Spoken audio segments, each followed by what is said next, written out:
Hello students. Hello बच्चों, कैसे हैं आप सभी। आशा करता हूं कि आप सभी बहुत अच्छे होंगे। आज हम क्लास 12th की मैक्रो इकोनॉमी की स्टार्टिंग में सबसे पहले फर्स्ट चैप्टर, जिसका नाम है some basic concept of macro economy, इसकी शुरुआत कर रहे हैं। और इसके अंदर हम जो इस चैप्टर के माध्यम से जो हमें जानकारी प्राप्त होगी वो होगी एग्रीगेट्स ऑफ इकोनॉमिक सिस्टम किसे कहते हैं, type of goods produce in economic, concept of and type of investment, stock and flow, four sector of economy कौन कौन से हैं, इंटरसेक्टरल फ्लो जिसमें रियल फ्लो और मनी फ्लो है वो क्या होता है, और सर्कुलेटरी फ्लो है वो क्या है। इस चैप्टर से हमें ये जानकारी प्राप्त होगी। इसमें आज हम सबसे पहले जो फर्स्ट टॉपिक है वो है एग्रीगेट्स ऑफ इकोनॉमिक सिस्टम, इसके ऊपर हम चर्चा करेंगे। यानी कि what is aggregate of economic system. ये एग्रीगेट्स ऑफ इकोनॉमिक सिस्टम है क्या। तो जैसा कि हम जानते हैं कि मैक्रो इकोनॉमी के अंदर जो स्टडी की जाती है वो एग्रीगेट्स ऑफ इकोनॉमिक सिस्टम की जाती है। इस एग्रीगेट्स ऑफ इकोनॉमिक सिस्टम को मैक्रो इकोनॉमिक वेरिएबल भी कह सकते हैं, या इसे variables which represent the whole as economic जो है भी देखा जाता है। तो हमें यहाँ पे ये ध्यान रखना है केवल कि जो एग्रीगेट्स ऑफ इकोनॉमिक सिस्टम है इसके अंदर वेरिएबल्स को शामिल किया जाता है, और इन वेरिएबल्स के कुछ महत्वपूर्ण एग्जाम्पल जो हैं वो यहाँ पर दिए गए हैं जिनकी कि हम यहाँ पर स्टडी कर रहे हैं। सबसे पहले हम एग्रीगेट्स ऑफ कंजम्पशंस को शामिल करते हैं इसके अंदर एग्रीगेट्स ऑफ इकोनॉमिक सिस्टम में। एग्रीगेट कंजम्पशंस क्या है, जो कंज्यूमर द्वारा गुड्स और सर्विसेज का जो कंज्यूम किया जाता है इकोनॉमी के अंदर एक पर्टिकुलर पीरियड में, उसे हम यहाँ पर शामिल किए जाते हैं।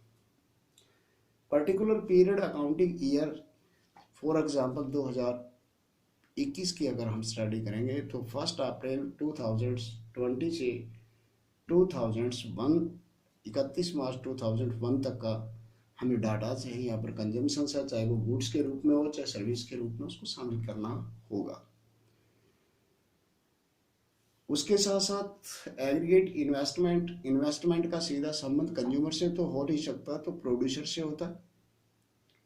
और प्रोड्यूसर्स जो क्या करता है कि जो खर्चा करता है, जो ऐसा खर्चा जो गुड्स के ऊपर जो उत्पादन में उसे सहायक हो, सपोर्ट करे, उनकी परचेज करने में गुड्स की जो करता है और जिससे उसकी कैपिटल स्टॉक इंक्रीज करता है ड्यूरिंग द अकाउंटिंग ईयर, उसे हम शामिल कर लेते हैं। उसे हम एग्रीगेट ऑफ इन्वेस्टमेंट के रूप में देखते हैं। यानी प्रोड्यूसर्स के द्वारा वो खर्चा जो परचेज ऑफ ऐसे गुड्स और सर्विसेज को करने से हुआ हो जो कि उसकी कैपिटल स्टॉक को बढ़ा रहा है, उसे हम यहाँ पे शामिल करते हैं। तीसरा एग्रीगेट्स डिमांड प्रोड्यूसर्स भी कर सकता है, कंज्यूमर भी कर सकता है। तो उनके ऊपर एक पर्टिकुलर पीरियड में होने वाला टोटल जो खर्चा है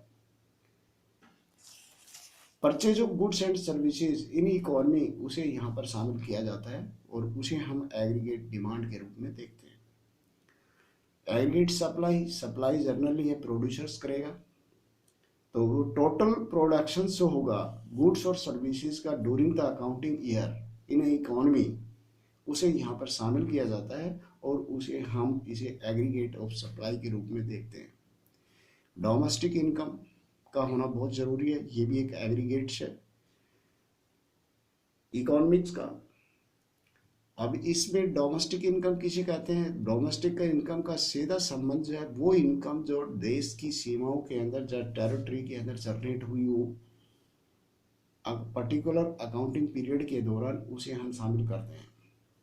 जनरल प्राइस लेवल के अंदर यहाँ पर वो index prices of all goods and services at the end of specific period of time, एक जिस पीरियड के टाइम में देखना चाहते हैं, हम स्टडी करना चाहते हैं मैक्रो इकोनॉमिक में, तो उसमें जनरल प्राइस इंडेक्स को शामिल करना जरूरी है और वो उस पीरियड से रिलेटेड हो, सभी गुड्स और सर्विसेज से संबंधित।